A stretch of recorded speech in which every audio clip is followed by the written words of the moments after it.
thoughts on driving this Integra Type R in the pouring rain.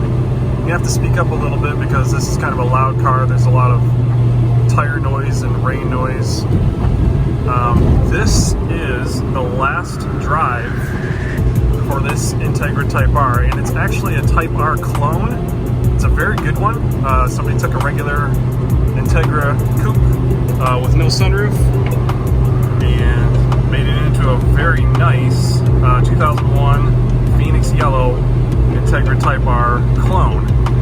And they got it. It's at least 95% there. I think a few of the only differences from a real Type R might be they didn't take out all of the sound deadening that might have been removed in a Type R.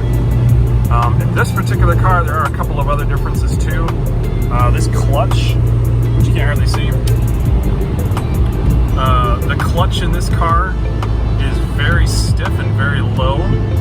You may recall last summer when we had our Honda Acura meet at the owner's house that owns this car. We went out for a drive on kind of a loop in the area around his house, and we all kind of switched on and off a few different Hondas. And when I got in this, when I stepped in this Integra Type R and tried to set off, I wasn't really paying a whole lot of attention, and I stalled it first time out. Following an NSX, here we go. And I'd killed it. I'm sorry.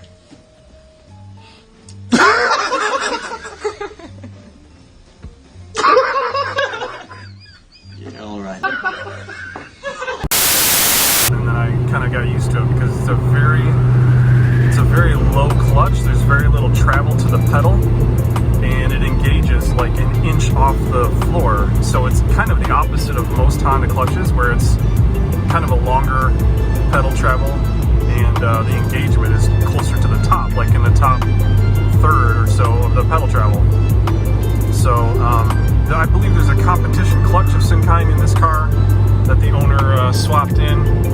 The shifter, like the shift knob and everything, is stock, but the shifting action feels a lot tighter, as if you put some stiffer bushings in the shifter base or something along those lines.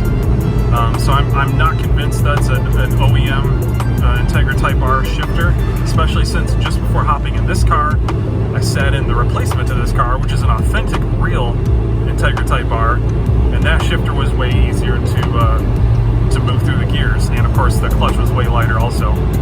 And there's one or two other things, like when the engine noise sounds a lot louder in this car, especially on cold startup. It makes me think maybe there's aftermarket headers or something along those lines underneath the hood.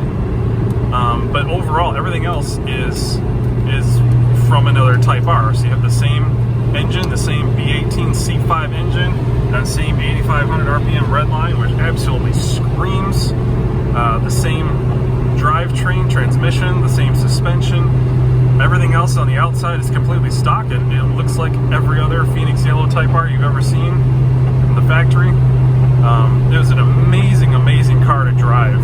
There's nothing quite else like these cars. You can't even compare it to something like you want to say maybe like Lotus Exige or something. That's not that, any kind of Lotus. You want to say BMW M3, it's nothing like a BMW M3, like a period M3 from this era, second or third generation. They're just even other Honda Type Rs, like an NSX Type R, isn't quite the same thing as one of these.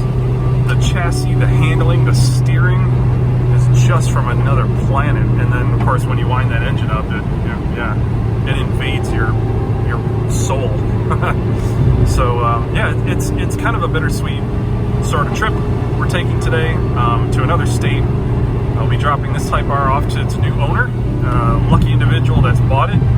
Pretty sure he got kind of a steal, even though it's not an authentic, if you want to use that word, an authentic, like numbers matching Type R from the factory. You're getting 95% of the Integra Type R experience, and for me, you'd never really know the difference, quite honestly, unless you lined this up with a real one and drove them back to back and nitpicked every little thing. Maybe then you'd notice a few differences, but overall, this is going to be an incredible car for someone. A super fun drive.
exactly why this car is so special.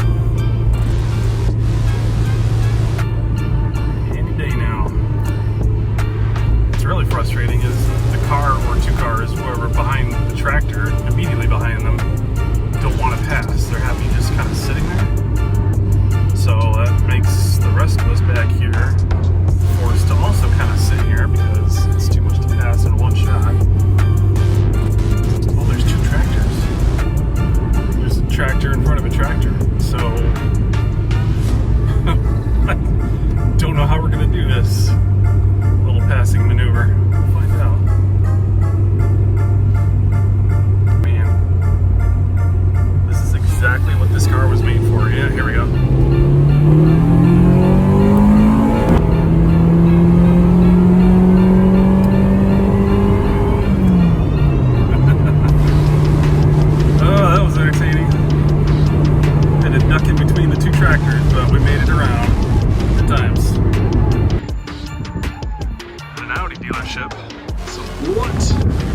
These guys are going to think this car. I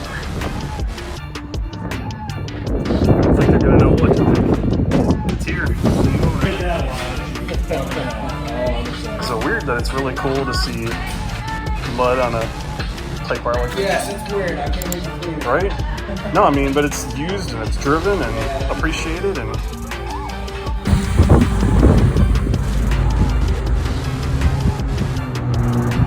Miss you. Fun little car.